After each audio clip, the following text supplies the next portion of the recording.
muri cyo uretse ko muri abantu nkatwe nkasha abantu uvuga wibaza ko nk'abamuzi hano mu Biryogo urakeka ko umuntu ashatse gupfobya ibyo mvuga afite ngira ngo 200% yabibona ma antum illa basharun mithla sasa ndugu yangu wowe wahariya kwantuza sasa namna gani bana mwebwe ntacyo muri cyo nta niki wowe turakuzi na buri kintu niko babwiye intumwa z'Imana ma antum illa basharun mithluna ntacyo muri cyo uretse ko muri abantu basanzwe nkatwe qalu inna ilaykum mursalun wama alayna illa albalaghul mubin bati twebwe nta kindi dukora uretse ko turi intumwa z'Imana nta n'ikindi dukora uretse kubashyikiriza iki ubutumwa ni nacyo rero twebwe turi bukore hano nuko kugerezaho ubutumwa hanyuma hasigare wamira wacira ni wowe n'Imana yawe noneho uyu Habib bari abantu bafata umugambi qalu inna tatayarna bikum bafata umugambi wo kubagiye kwica za ntumwa z'Imana la in lam tantahu nimuramuka mutaretse kuvuga ya magambo ngo Imana ngo ibiki no kubuza abana amahoro lanarjumannakum turabicisha amabuye wala yamassannakum minna adhabun alim kandi muzahura n'ibihano bikomeye cyane intumwa z'Imana zisubiza nkuko wari wese watumwe n'Imana avuga qalu ta'irukum ma'akum bavuga ati ibyo byose muvuga nta gaciro bifite bal antum qawmun musrifuna mwebwe muri abantu babangizi gusa noneho wa undi Habibu yumvise ko bagiye kwica intumwa z'Imana niko Qur'an ivuga wajaa min aqsa almadinati rajulun yas'a umuntu ahubuka hirye w'umuturage utari intumwa y'Imana utari noneho arababwira wajaa min aqsa almadinati rajulun yas'a qala ya qaumi tabi'ul mursalin umugabo ahubuka yongera avuga ati yemwe nimwemera batumwe n'Imana itabi'u man la yas'alukum ajran wa hum muhtadun mukurikire ababazanira ubutumwa bw'Imana ntacyo babasabye nta gihembo babasabye kandi mu by'ukuri bayobora ku nzira y'Imana uyu Habibu bamugize bati arahita nabatangariza nawe ko yemeye aravuga ati wa maliya la a'budu alladhi fatarani wa ilayhi turja'un ni igiki cyambuza kwemera wandemye kandi namwe mwese niho muzasubira bahise bamugira bate Habibu bose basimbutse bamucanyatira icyarimwe baramukandagiye mpaka ubura buturuka ahantu hose ibaze nk'abantu 1000 bagukandagira icyarimwe baramuri batararangira neza ariko amaze gupfa ko ntago byabaye gupfa ahubwo yahise ahinguka ahandi hantu nkuko wahumiriza gutyo ugahita ubona uhingutse ahandi hantu amaze gupfa yavuze ati ya laita qaumi ya'lamun bima ghafara li rabbi waja'alani minal mukramin ati yo bene wacu bamenye neza bangiriye igikorwa bakoze gitumye Imana imbabarira kandi gitumye Allah nyakira mu bwami bwe bw'ijuru Allahu akbar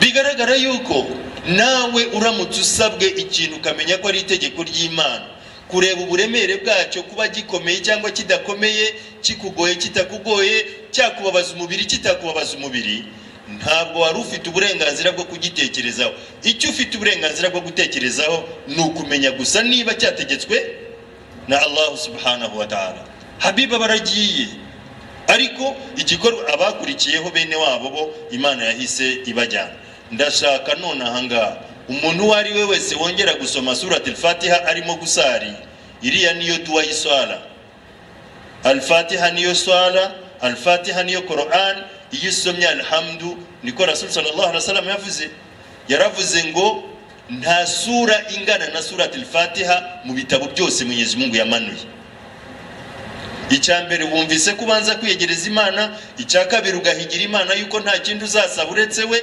icyagatatu ukerekana yuko ugiye kuba nk'intumwa y'Imana n'umuhanuzi w'Imana naringiye kubaza ngo muzabishobora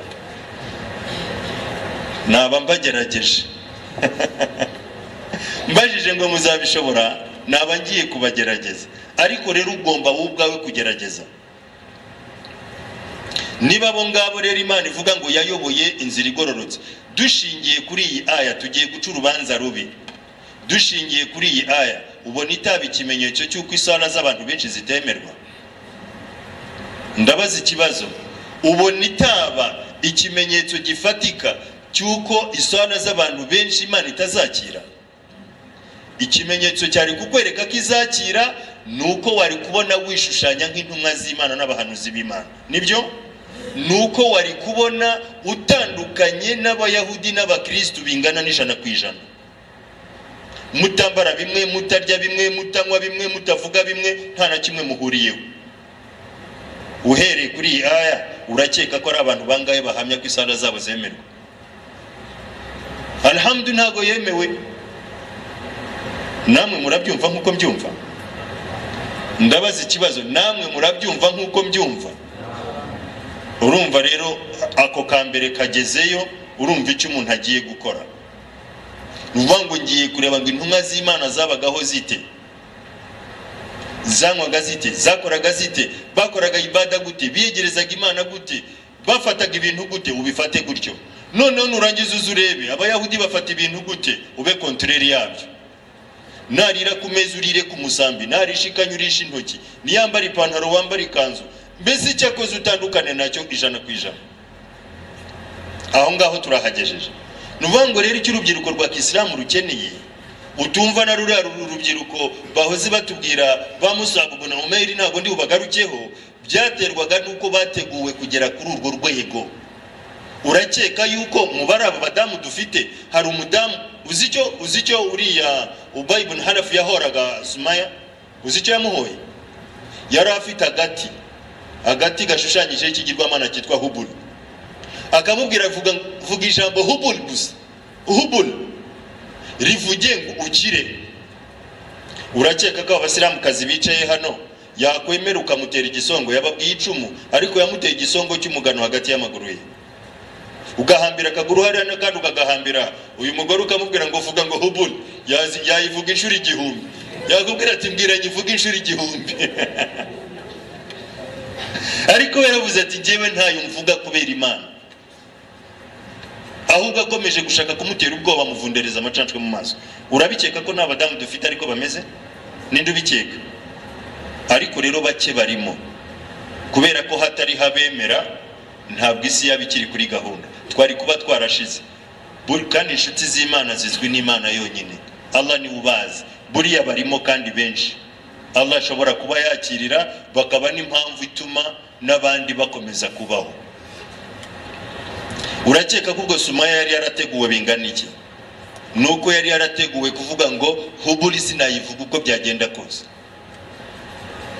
Uriya mugabo we Amar nawe nuko nguko bamugize, nawe baramuniga n'umugozi amushinga ikibaho ngo vuga ngo izina ry'iki kibaho gusa. Urabona se, ariko umuhungu wabo uriya Yasir Amar we yarakivuze, we barakimuhaye aravuga ati mvuge Hubul murandeka. Yaramaze kubona bateye nyina igisongo, amaze kubona ise bamuhambiriye ku giti, avuga ati bana basi yivo tu mvuge nguke se bativuga Hubul, ati Hubul baramureka ati ngaho genda. Ariko nawe Rasul sallallahu alaihi wasallam yaje kumenya ko yari afite imani, ariko gusa yagize intege nkeya. Nukuvuga ngo rero igikenewe ku rubyiruko rwa Kisilamu tubyemeranye neza, ntabwo bafite ukwemera ariko simbarenganye. Hari igihe bishobora kuba bituma nta naho bashobora gukura ukwemera kongera aho ngaho. Ngiye mpamya yuko urubyiruko dufite ari ruzima, icyo rwahabwa rwagikora. Icyo kintu ndagihamya, nkubana nabo kenshi, nkunegerana nabo kenshi. Icyo kintu twacyumvikanyeho. Icya kabiri, ntabwo ndashaka kwerekana rwa ruhare rwabo, ibyo nibyo bakuzuza kugira ngo babashe kwinjira muri uyu murongo. None icya kabiri nuko urubyiruko rwaba tayari gukora tauba. Aho urubyiruko rugakora tauba rukava mu byaha. Kuko jewe nk'umuyisilamu utuye muri uyu mujyi ubana n'uru rubyiruko rwinshi, mpamya ko urubyiruko rumaze kuba indenga kamere mu byaha. Wallahi urubyiruko ruriho ubu rwamaze kuba indenga kamere mu byaha. Natwe turi urubyiruko turi abana twarabikoraga, ariko mpamya yuko nta muntu ungana nanjye cyangwa uri munsi yanjye washoboraga kuba ari urubyiruko ubu muri Ramazana akaba atasiba akajya mu marandevu yo kujya gusambana n'abakafiri, ariko abana dufite barimo barabikora. Hari abo twiriranwa ku mashuri ingurube bayihimbye izina, hari n'ukubaza ku ishuri bajya bambaza tariko se shehe mwebwe kuki muvuga ngo ingurube ni haramu kandi imyaka yose twabayeho tuzi ko ingurube nta musiramu yirya. Hari uwambwiye ejo bundi ngo basigaye bayita kabavu ngo ariko se nguzi ukuntu kabavu iryoha. Abana b'abasiramu ejo bundi hano muri exposition abana benshi b'urubyiruko bano mu biryo birwaga barimo kurya ibintu bibi hariya. Bishaka kuvuga ngo ahisi igeze ni na byiza cyane kuba iki kintu tukivugiye hano ni centre ikomeye y'ubuyisilamu. Abantu ba hano baramutse bumvise ikintu n'abandi bacyumva, ya Allah munyihanganire ururimi ndi buvuge, nibyo ndi ubabwire imirongo ibiri itandukanye. Uruhande rumwe ariko namwe muri mumfashe gutekereza kuri icyo kintu kuko ntibibujijwe kugitekerezaho. Imana subhanahu wa ta'ala yaravuze ngo hari ibintu abemera badashobora gukora. Alladina la yad'una ma'a Allah ilahan akhar, abemera ntibashobora kubangikanya Imana. Ubakakanya ushatse umupfumu wa mbere uramusanga hano, siho bari abamwarimu b'abasenegale bari bamwe bafite za ntuza bazita gute za Malabu.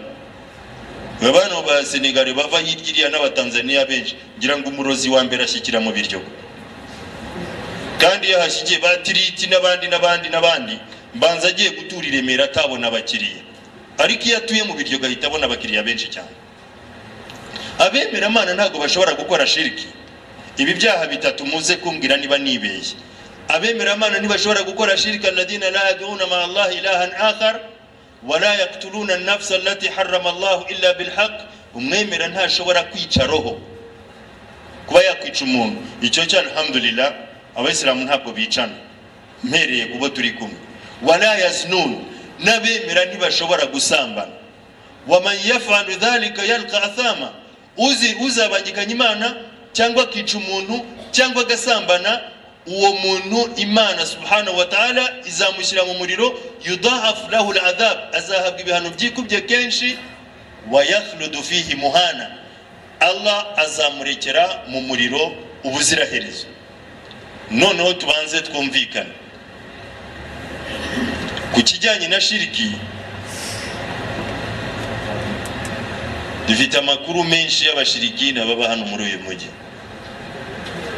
kandi n'abashirikina bakomeye cyane iyo bashaka amafaranga baza hano. Bigaragara ngo uramutse ushakishije umuntu umufeyeri wa mbere wamusanga hano mu biryo, kuko hari bano b'abasenegale. Impamvu bivuga gutyo shobora kubaha nk'ubuhamya bw'ikintu. Umuntu w'inshuti yanjye hano yarambwiye ati she ndashaka kukwereka ko ibyo muvuga atari byo. Hari umwarimu w'umusenegale hano yambwiye naho yari atuye, yambwira nuko yitwaga. Arambwira ati jewe nkeneye amafaranga. Arambwira ati reka uzurebe ukuntu mwarimu ari bumpa amafaranga. Amuzanira icupa amazi mu icupa. Arambwira ati saa sita z'ijoro uze gukaraba aya mazi. Koko saa sita zigeze wa mudamu akuramo imyenda akaraba ya mazi. Hashize igihe cy'iminsi 3 araza arambwira ati rero tegereza umunsi uyu n'uyu isaha iyi n'iyi amafaranga wasabye uzayabona. Narabyiboneye n'amaso, ntago ari byo nabwiwe. Noneho koko kuri wa munsi no kuri ya saha twari twicaranye iwe twicaye gutya tuganira. Telefone iramutelefone aritaba, tibana hano hari umuzigo wawe Majerwa. Hano Majerwa hari ibintu byawe byaje wohererejwe n'umuntu uri Dar es Salaam, ngwino urabimenye uhageze. Ndamu yikubise mu modoka arirukansa. Ageze Majerwa, ahageze bamuhaye imodoka y'ijipe. Jipe zino za Suzuki za Grand Vitara, nibyo ahasanga umuntu usa n'umuntu kweri. amuhereza ibyangombwa bya jipe idedouanier ifite plaque isoreye ifite assurance ifite na buri kintu, aramuhereza ati shyiramo urufunguzo ugende, iyi ni ya modoka wasabye. Umusiramu kazi imodoka yanga ko yicaramo, ahamagara umushoferi watega moto, imodoka barayizana bayiparika iwe mu rugo, yayigurije miliyoni 14. Baraza baramubarira miliyoni 14 baramuhereza. Kandi ibyo bikorwa n'abantu bicaye hano, bicaye aha. Binagaragara yuko abantu benshi bashakira amafaranga mu bintu nk'ibyo ngibyo. Biranashoboka ko abantu baza gukora shiriki hano, shiriki z'abagore mu izimunga tabaye ni shida. Bagore benshi bajya kurugisha bagabo babo hariya. Ibyo byo ntago ndi bubitangira ingero ntikora mu nda. Hari igihe wajya gutanga ingero ugasanga wikozeho. Inkuru naringiye gutanga nuko inkoraho, ndayisimbutse.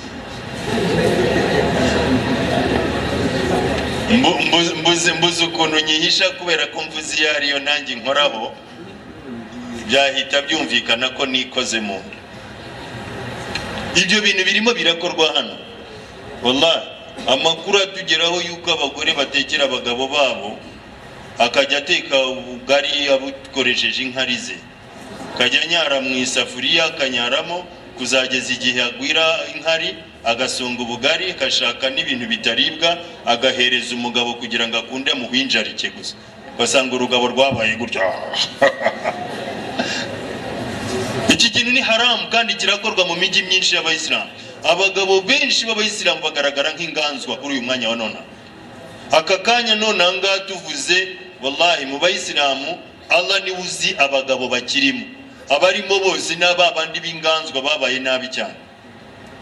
Hari n'indi nkuru mbi yangezeho hano aha muri uyu mujyi turimo, yuko aba basore, izi nsore ashakisha udufaranga duke yakagura imodoka ya Karina cyangwa akavatiri gato ya Kagikumi, ninjoro yarangiza agashakira umugore we permis, yarangiza akayiha umugore we ninjoro, akajya kurara yikata ku mahoteli, agacuruza byombi, umugabo asigaye aryamye. Ninduhamya ko uyu mugabo azajya muri aljana kweli? Urahamya ko uyu mugabo azajya muri aljana? Niyo mpamvu nkubwira ni aho tugeze turimo turakora iby'indenga kamere. Ibyo ntago byigeze bibaho. Umugore ararakata imodoka yambaye akakabutura cyangwa akajipo kagufi, acuruza umunyenga nicuruza nawe ubwe. Kandi uyu muntu ngo arimo arasoma alhamdu, ngo ubu twafuze alhamdulillahi rabbil alamin. Wowe urabeshya Mwenyezi Mungu kandi akureba. Noneho dusimbuke tujye ku kindi. Ndashaka kugera kuri iki kintu cy'ubusambanyi. Uranyumva neza? Ntabwo abantu bakoze ubusambanyi, umuntu wishe umuntu wabangikanyije Imana, umuntu wasambanye, izi Ramazani zose afungwa ntabwo Mwenyezi Mungu azemera. Iswala zose asari ntabwo Allah azemera. Ntabwo ari gihe ubyivugiye. Ubu abantu biri ubusa, sawa? Bishaka kuvuga ngo ibyo byaha bitatu uzemererwa igikorwa kiganisha ku ijuru ari uko umaze gukora tauba yo kukivamo burundu. Kuko Qur'ani yavuze ngo yudha'afu lahu al'adhab wa yakhludu fihi muhana, bazahabwa ibihano byikubye kenshi kandi bazabibamo ubuziraherezo. Nibyo? Uretse tuze tugeraho ngaho kuri uretse, ndashaka twumvikane ngo umuntu wese wabangikanyije Imana gufunga ntacyo bimumariye. Umuntu wese wakoze shiriki akaba ataricujije ku Mana, wallahi gufunga ntacyo bimumariye, nukwirirwa yiha umunyenga bimwe byo kwikiriyita agaseka. Gusari ntacyo bimumariye, kujimaka ntacyo bimumariye. Umuntu wese wagize ibyago, kandi ibyo byago benshi muri twe twarabigize, nibyo? Ibyago byo gucika ugasambana kubera aho dutuye n'ibidukikije, abatarabikoze Mwenyezi Mungu ni ubazi, nibyo? Ariko jewe mpereye kubinkikije ko nanjye mvukira hamba hanahabaye, nshobora guhumiriza nkavuga ngo 99 nibura mu bicaye aha bagiye gukura ko kantu baragaciyemo. Cyangwa ndibeshye? Ni nibeshya mu nkosore.